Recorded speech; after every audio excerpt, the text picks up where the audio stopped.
Você está na TV Assembleia e começa agora o Ponto de Vista. Aqui nós sempre trazemos as novidades que dizem respeito ao direito e à política sul-mato-grossense e brasileira. E hoje nós vamos falar sobre um tema que tem tudo a ver com direito e política. Paulo, eu diria que é meio a meio. Então só pode ser direito eleitoral, é isso? Exatamente isso, e nós estamos a um ano das próximas eleições gerais, que definirão novos mandatos para presidente da República, governadores, deputados e também senadores. E a TV Assembleia já faz um convite a você que nos acompanha para ficar ligado em nossa entrevista de hoje. Nosso convidado é o Marcos Rafael, ele que é secretário judiciário aqui do Tribunal Regional Eleitoral de Mato Grosso do Sul. Seja muito bem-vindo ao Ponto de Vista.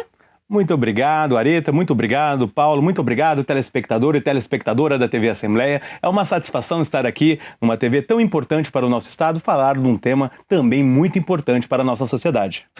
Há mais de um ano das eleições, a gente já quer apresentar para os eleitores e para os candidatos tudo que eles já podem adiantar em termos de documentação eleitoral. E tudo isso pode ser resumido em duas palavras: cadastro eleitoral, né? O que compreende esse termo? Explica para a nossa audiência.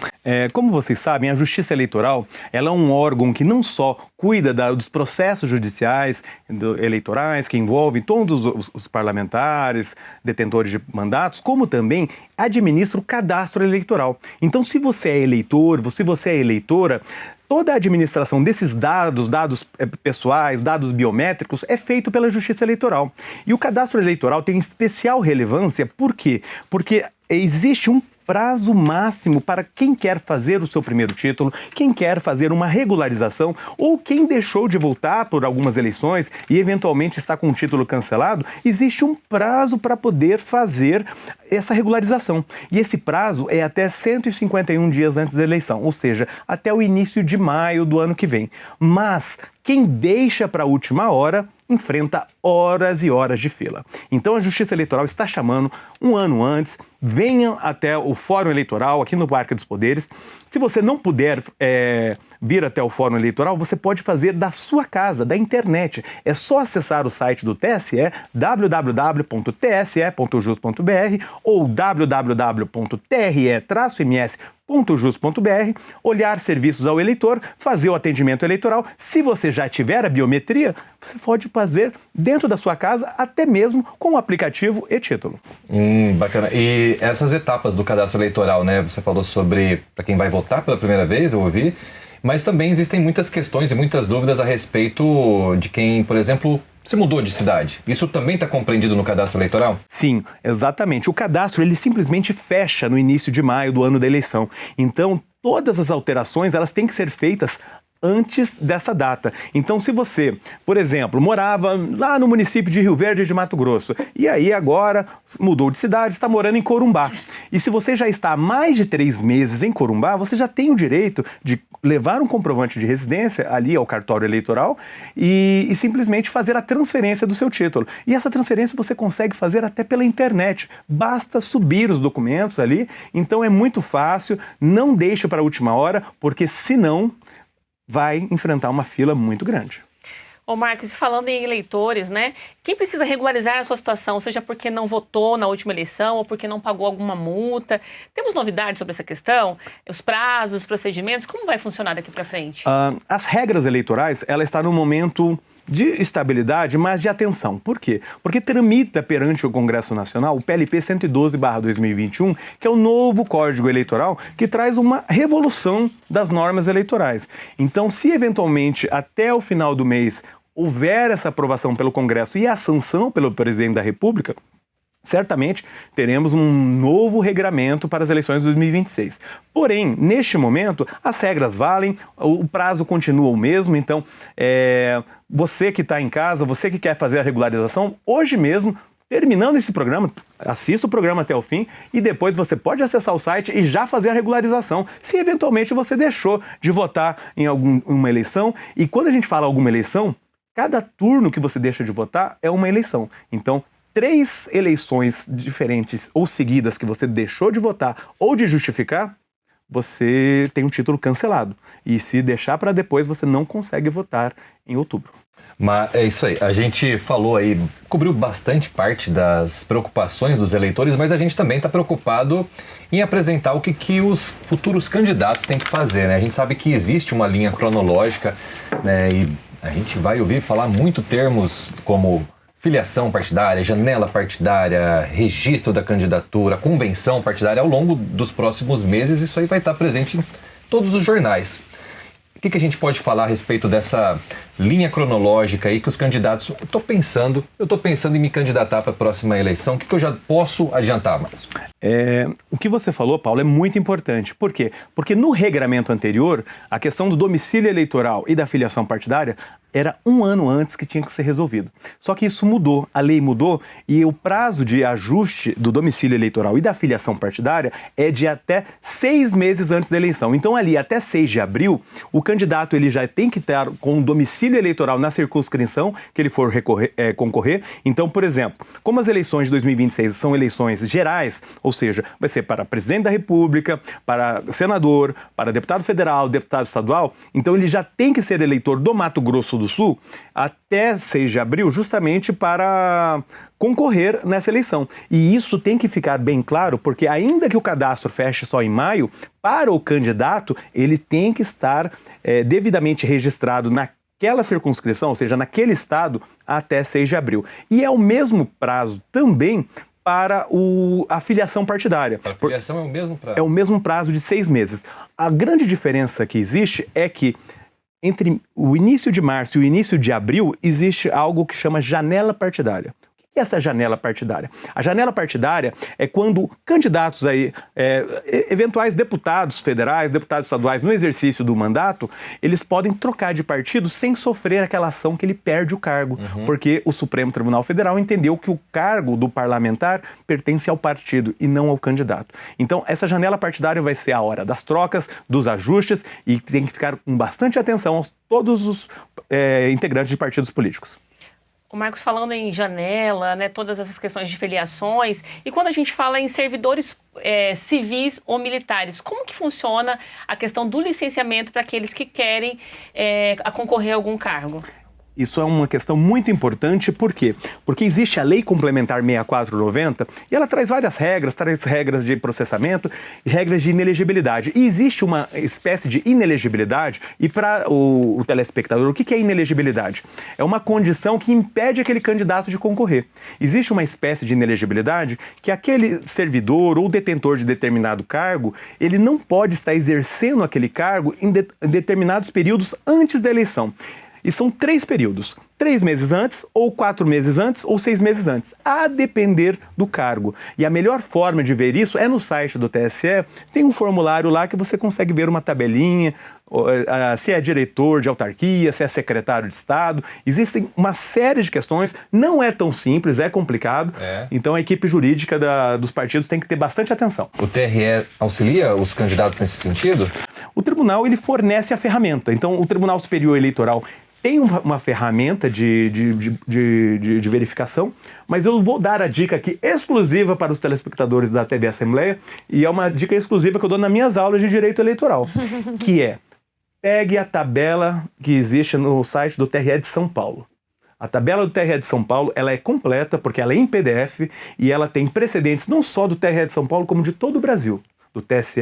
Então é uma grande dica. Se você está com dúvida, se eventualmente você tem que desincompatibilizar com 3 meses, com 4 meses ou 6 meses, tabela de desincompatibilização do TRE de São Paulo. É o melhor material. Isso é uma grande vantagem da forma como a jurisdição eleitoral é definida, né? Porque o que vale para São Paulo vale para Mato Grosso do Sul, como vale para qualquer outro estado, né? A gente tem uma grande vantagem nesse sentido. Com certeza, né? A gente está trabalhando exatamente, a gente sabe que o Tribunal Regional Eleitoral de São Paulo é um tribunal maior, com mais pessoas, com mais estrutura, mas aqui no Mato Grosso do Sul a gente tem uma dinâmica muito boa, estamos fazendo uso de inteligências artificiais para as atividades administrativas, atividades judiciais, então o Tribunal Regional Eleitoral está evoluindo bastante dentro das suas possibilidades, porque é um tribunal pequeno, mas a gente sabe que as regras eleitorais são as mesmas no Brasil inteiro. Então é muito interessante. importante. Há uma troca de informações entre os tribunais. Eu mesmo vou a Brasília agora no mês que vem para o Encontro Nacional de Secretários Judiciários,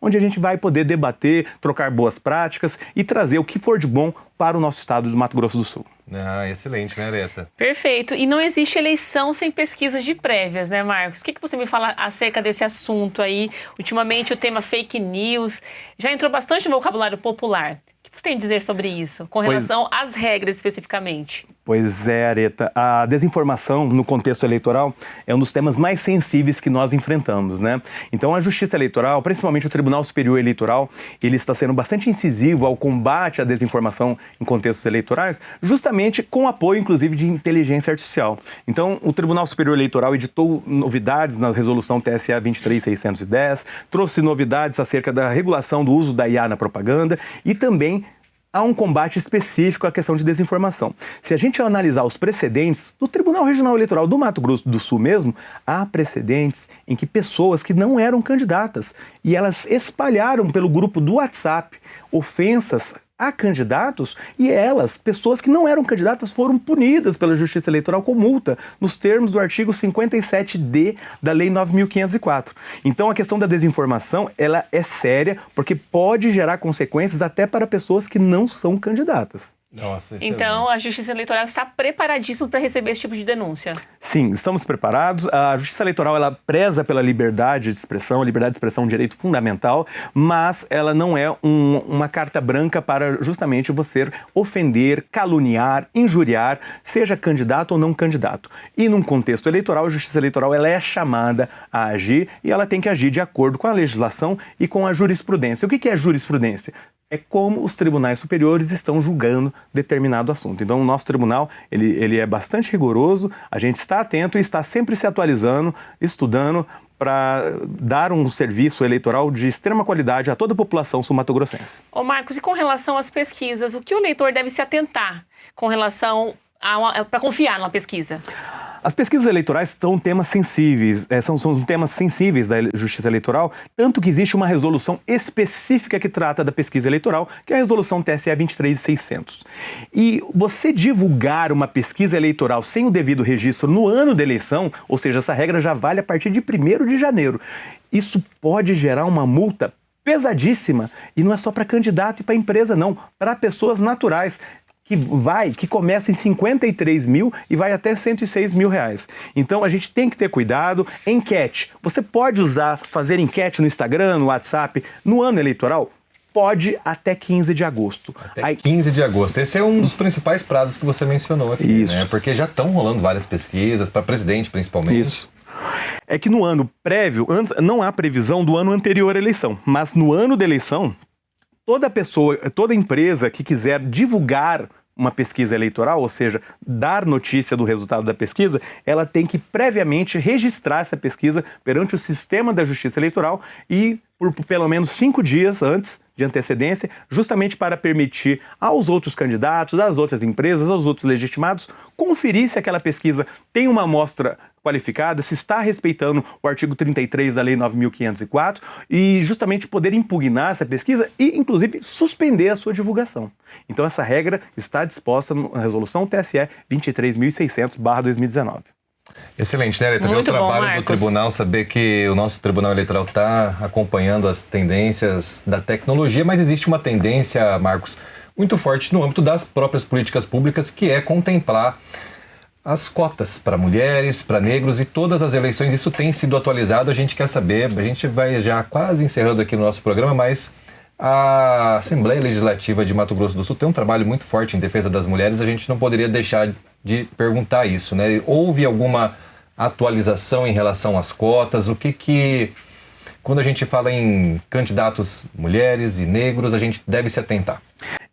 Houve sim uma atualização, porque a gente sabe que a política afirmativa de distribuição de recursos públicos, ela tem regras específicas, né? A gente teve com a chegada do FEFEC, que é o Fundo Especial de Financiamento de Campanha, nós tivemos a oportunidade de que o financiamento fosse eminentemente público. E esse financiamento público, ele tem regras específicas, afinal, é dinheiro dos pagadores de impostos. Então, conforme decisão do Supremo Tribunal Federal, do Tribunal Superior Eleitoral, existem regras específicas para candidatas mulheres. Então, existe a obrigatoriedade para os partidos nacionais, as direções nacionais de partidos, que 30%, no mínimo 30% do Fundo Especial de Financiamento de Campanha seja destinado a candidatas mulheres.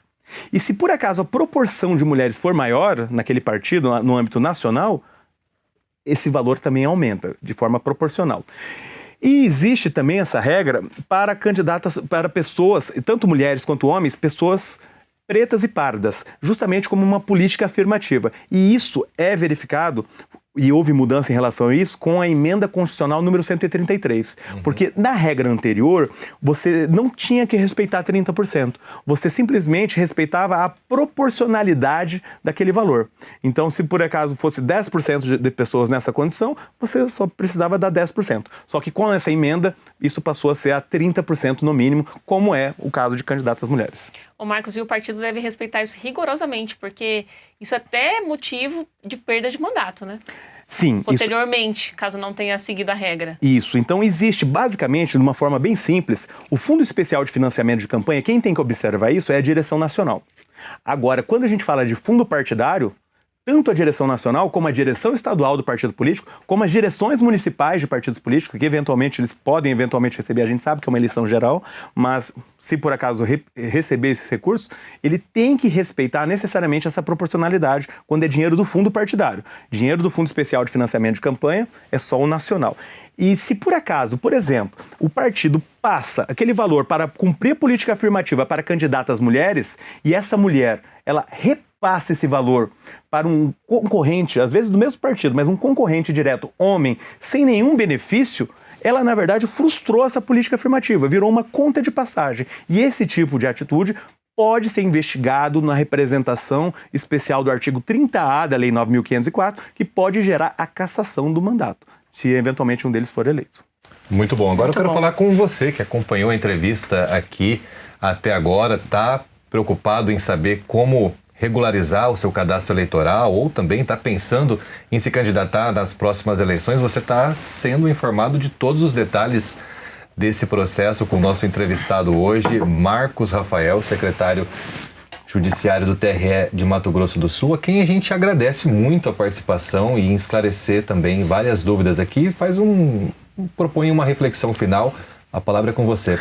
Paulo, Areta, eu só agradeço aí pela oportunidade de falar com você, telespectador do Mato Grosso do Sul, com esse assunto que é muito importante. E essas pequenas informações, às vezes, podem ajudar você, seja você candidato ou não, seja você eleitor. Se você é eleitor e se eventualmente você deixou de votar ou justificar, vá agora, procure essa regularização agora, não deixe para a última hora, não precisa ficar horas e horas na fila ali no início de maio, vá agora, o Tribunal Regional Eleitoral, os cartórios eleitorais estão prontos para receber vocês, a gente tem um serviço de primeira, a gente gosta muito do que a gente faz e o que eu digo para vocês é, as eleições elas serão mais uma vez bem realizadas, serão seguras e a administração do Tribunal Regional Eleitoral está pronta para bem receber toda a sociedade civil em mais uma festa da democracia no ano de 2026. Muito obrigado.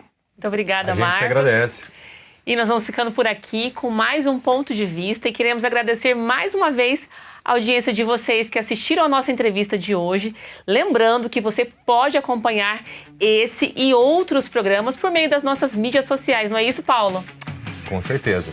Além do YouTube, a Casa de Leis transmite as sessões ordinárias, sessões solenes por meio da sua programação no canal 7.2 em Campo Grande, região.